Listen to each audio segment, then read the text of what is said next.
Monsieur Grand. Monsieur Grand était vraiment très très grand.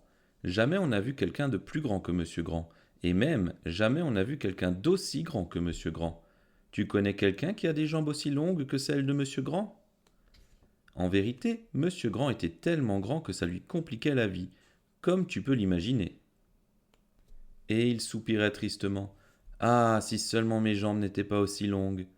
Un jour, il décida d'aller faire une promenade pour se changer les idées. Juste au moment où il enjambait un arbre, il entendit une voix. Une toute petite voix. Bonjour. C'était Monsieur Petit. Il était sous une marguerite, et Monsieur Grand ne le voyait pas. Alors Monsieur Petit cria de toutes ses forces. Bonjour. Mais quand Monsieur Petit criait de toutes ses petites forces, il ne faisait pas plus de bruit qu'une mouche qui éternue. Au bout d'un certain temps, Monsieur Grand finit tout de même par l'apercevoir. Oh, c'est vous, dit-il d'un ton las. Vous avez l'air bien triste, dit Monsieur Petit. C'est à cause de mes longues jambes, elles me gâchent la vie.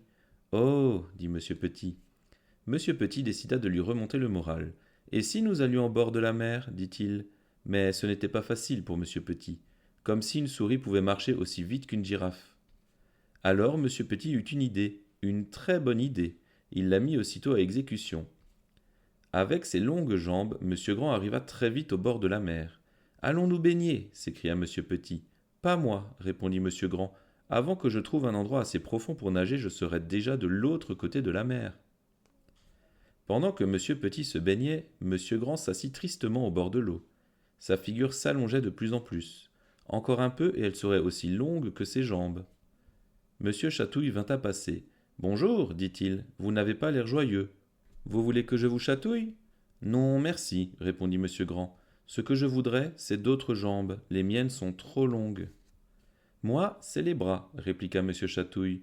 Il ajouta d'un ton malicieux. Mais ils sont bien commodes pour faire des chatouilles. Et il alla chatouiller quelqu'un d'autre. Monsieur Curieux vint à passer. Allons, allons, dit-il, qu'est-ce qui vous arrive? Vous avez du chagrin? C'est à cause de mes jambes, répondit Monsieur Grand. Elles sont trop longues. Moi, c'est le nez, répliqua Monsieur Curieux. Il ajouta en riant. Mais il est bien commode pour fouiner dans les affaires des autres. Et il alla fourrer son nez ailleurs. Monsieur Glouton vint à passer. Bonjour, dit-il, vous avez l'air bien malheureux. C'est à cause de mes jambes, expliqua Monsieur Grand. Elles sont trop longues.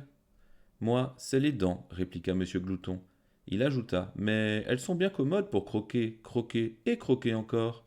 Et il alla chercher quelque chose à se mettre sous la dent. Monsieur Grand resta songeur. Il pensa au bras de Monsieur Chatouille, au nez de Monsieur Curieux et aux dents de Monsieur Glouton. Alors il commença à sourire. Ses yeux se plissèrent, puis il éclata de rire.